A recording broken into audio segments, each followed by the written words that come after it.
Hi students, welcome to IK academy. இந்த video நம்ம என்ன பார்க்க போறோம் அப்படின்னு பார்த்தீங்கன்னா, எஸ்ஏ எக்ஸாம் பத்தி ரீசெண்டா பிஜேபி தமிழ்நாடு பிஜேபி அவங்களோட தலைவர் வந்து பார்த்தீங்கன்னா திரு அண்ணாமலை அவர்கள் வந்து பார்த்தீங்கன்னா பேசியிருந்தாங்க.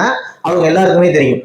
ஆக்சுவலா ரொம்ப நாளைக்கு முன்னாடியே நம்ம வீடியோல சொல்லியிருந்தோம் என்ன அப்படின்னா, ஸோ இது வந்து பார்த்தீங்கன்னா மீடியா எடுத்து பேசினாங்க அப்படின்னா கண்டிப்பா ஒரு நல்ல ரெஸ்பான்ஸ் வர்றதுக்கான வாய்ப்புகள் இருக்கு அப்படின்ட்டு நம்ம சொன்னோம்.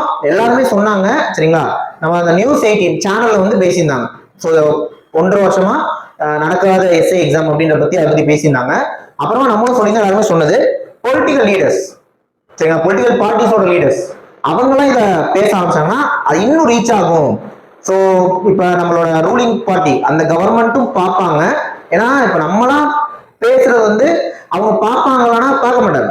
ஓகே, ஸோ ஒரு பொலிட்டிக்கல் லீடர் பேசுறப்ப அது அது வேற லெவலில் ரீச் ஆகும், எல்லாருக்கும் தெரிய வரும், எல்லாரும் அதை பத்தி பேசுவாங்க. அப்ப கண்டிப்பா எல்லாரோட காதுகளுக்கும் அது போகும். சரிங்களா? அப்படிங்கிறப்ப ஸோ ஒரு பொலிட்டிக்கல் பார்ட்டிஸ் பேசினா நல்லா இருக்கும்னு சொல்லியிருந்தோம். அந்த விதத்துல ஸோ இவர் வந்து இப்ப பேசியிருக்காரு. அந்த விஷயம் உங்க எல்லாருக்குமே தெரியும். சரிங்களா? சரி, இப்ப இந்த பொலிட்டிக்கல் ஒருத்தர் பேசிட்டாரு. அடுத்தடுத்து எல்லாருமே இதை பத்தி பேசுறாங்க அப்படின்னா கண்டிப்பா கூடிய விரைவில் நமக்கு அதுக்கு ஒரு பதில் கிடைக்கும். ஓகே, ஸோ அவர் அண்ணாமலை பேசின அதுல வந்து பாத்தீங்கன்னா அதுல கூட நிறைய கமெண்ட்ஸ் வந்திருந்தது. என்ன அப்படின்னா எல்லாருமே சூப்பர் சார் அப்படின்னு தான் போட்டாங்க. ஒரு சில பேர் வந்து பாத்தீங்கன்னா நீங்க நோட்டிபிகேஷன் விடாம இருக்காங்க அப்படின்னு சொல்றீங்க, கோர்ட்ல கேஸ் போயிட்டு இருக்கனால தான் நோட்டிபிகேஷன் வராம இருக்கு அப்படின்ற மாதிரி கமெண்ட் போட்டாங்க. அந்த கமெண்ட் கரெக்ட் தான்.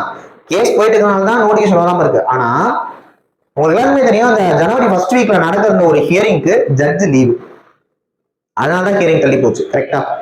இப்போ இந்த கோர்ட் கேஸ சீக்கிரம் முடிக்க சொல்லி கவர்மெண்ட் சைட்ல இருந்து ப்ரெஷர் பண்ணாங்கன்னா கேஸும் சீக்கிரம் முடியும், ரிசல்ட்டும் சீக்கிரம் வந்துடும், டக்குனு ரெக்ரூட்மெண்ட் போட்டுருவாங்கல்ல. இப்ப இதை காரணம் காட்டி இது லேட் ஆகிட்டே இருக்கு, எனக்கு அது புரியுது. ஆனா இப்ப நம்ம கேட்டு வருது நோட்டிபிகேஷன் சீக்கிரம் கொடுங்கிறது போய் கேஸ சீக்கிரம் முடிங்க நம்ம பேசுற மாதிரி ஆயிடுச்சு.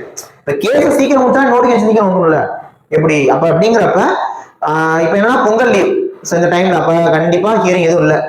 அப்ப இந்த ஜனவரி கடைசியில ஒரு ஜனவரி 20 தேதிக்கு மேலதான் கோர்ட்ல நெக்ஸ்ட் ஹியரிங் வரதுக்கே வாய்ப்பு இருக்கு. அப்படிங்கிறப்ப சோ அப்ப அதாவது அடுத்த ஹியரிங்ல முடிஞ்சிருமானா டவுட் தான். சோ முடிஞ்ச வரைக்கும் இழுத்து பிடிச்சு ஒரு ஜனவரி எண்டுக்குள்ள இந்த கோர்ட் கேஸ் முடிஞ்சிட்டாலே அடுத்த ரெக்ரூட்மெண்ட் பிப்ரவரிலாம் போட்டு ஒரு மார்ச்லயாவது நோட்டிபிகேஷன் வந்துடும். சரிங்களா? இதுவே கொஞ்சம் ஃபாஸ்ட் ப்ராசஸிங்கா இருக்கும். இப்ப ஆரம்பிச்சாலே இவங்க ஆக்சுவல் ஸ்பீட்ல விட்டு ஹியரிங்கே போய்கிட்டே இருக்குன்னா அப்புறம் எப்பதான் நோட்டிபிகேஷன் வரும்? கரெக்டா? அப்ப கோர்ட்டுக்கான கேஸும் அந்த கோர்ட் கேஸும் சீக்கிரம் முடிஞ்சு ரெக்ரூட்மெண்ட்டும் சீக்கிரம் வரணும். சேம் டைம் ஏஜ் லிமிட்டும் 2024 ஏஜ் லிமிட் கொடுக்கணும். ஆக்சுவலா அவருக்கு அது எப்படி போச்சு அப்படின்னா ஒரு 20 பேர் வந்து பிரஸ் மீட் கொடுத்துருக்காங்க சென்னையில, ஸ்டூடெண்ட்ஸ் தான். ஓகே, அது அவருக்கு தெரிஞ்ச ஒரு பேர் அங்க கேட்டிருக்காரு என்ன விஷயம் அப்படின்ட்டு. அவங்க சொன்னது அந்த 20 பேர் என்ன பண்ணா, இப்ப நாங்க வந்து இந்த மாதிரி பேசுறோம், அது வந்து பார்ப்பாங்க எல்லாருமே, எங்களுக்கு வேலை கொடுக்கறனாலும் கிடைக்கலனாலுமே கூட அது ரொம்ப பேருக்கு யூஸ் ஆகும் அப்படின்ற மாதிரி அவங்க சொல்லியிருந்ததா திரு அண்ணாமலை அவர்களே மென்ஷன் பண்ணியிருந்தாங்க. இந்த வீடியோ ஃபுல்லா பார்த்துருப்பீங்கன்னு நினைக்கிறேன்.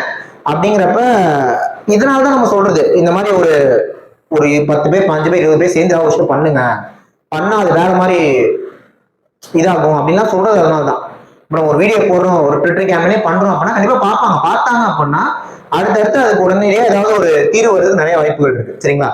நம்ம மட்டுமே பேசியிருந்த விஷயத்த பொலிட்டிக்கல் பார்ட்டி லீடர் ஒருத்தரும் பேசுறாரு. ஓகேவா? அதாவது அவர் அண்ணாமலை அவர்கள் இருக்கக்கூடிய அந்த பொலிட்டிக்கல் பார்ட்டி ஆகட்டும் அவர் மேல வந்து பாத்தீங்கன்னா நமக்கு தனிப்பட்ட விதத்துல விமர்சனங்கள் இருக்கலாம், அது வேற.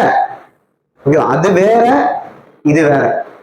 ஓப்பனா சொல்றேன், இப்ப பிஜேபி அப்படின்னு எடுத்துக்கிட்டா தமிழ்நாட்டுல வந்து அந்த அளவுக்கு ஒரு நல்ல பேர் கிடையாது. இது வந்து பொதுவா பாக்குற விஷயம், அது வேற. நமக்காக இந்த நோட்டிபிகேஷனுக்காக வந்த ஒரு பொலிட்டிக்கல் சைட்ல இருந்து வந்த முதல் குரல் அவரோட.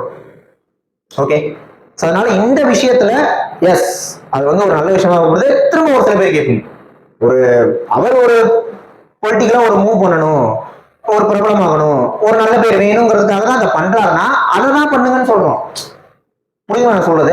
அந்த நல்ல பேர் கிடைக்கணும் அப்படிங்கிறதுக்காக பேசுங்க. அப்படி எல்லாரும் பேசினாலே தீர்வு நமக்கு சீக்கிரம் வந்துடும் இல்லையா? ஓகே, ஸோ அதனால நம்ம அவங்க பண்ணியிருக்காங்க, ஒரு நல்ல விஷயமா பார்க்கப்படுது. இதை பார்த்துட்டு அடுத்தடுத்து இப்ப ரூலிங் பார்ட்டில அலையன்ஸ்ல இருக்கக்கூடிய பார்ட்டிஸ் அவங்களுக்கு கூட்டணி கட்சிகள் இருக்காங்களா, அவங்களே இதை பேசுறாங்க. ஒரு கம்யூனிஸ்ட் கட்சியா பேசுனாங்க அப்படின்னா கண்டிப்பா அது நிறைய தீர்வு வரும் நம்ம எதிர்பார்க்கிறோம். ஓகே, ஸோ அவர் பேசினாரு, அதை நம்ம சொல்லலாம் அப்படின்னா அந்த வீடியோ அடுத்தடுத்து இந்த மாதிரி எல்லாம் பேசினாங்க அப்படின்னா முடிஞ்ச வரைக்கும் ஒரு மார்ச்சுக்குள்ள நோட்டிஃபிகேஷன் வந்துட்டாலே நல்ல விஷயமா இருக்கும். ரொம்ப முக்கியமான விஷயம், ஏஜ் லிமிட் 2024 படி கொடுக்கணும். அவ்வளோ. நெக்ஸ்ட் வீடியோல பார்க்கலாம். தேங்க்யூ.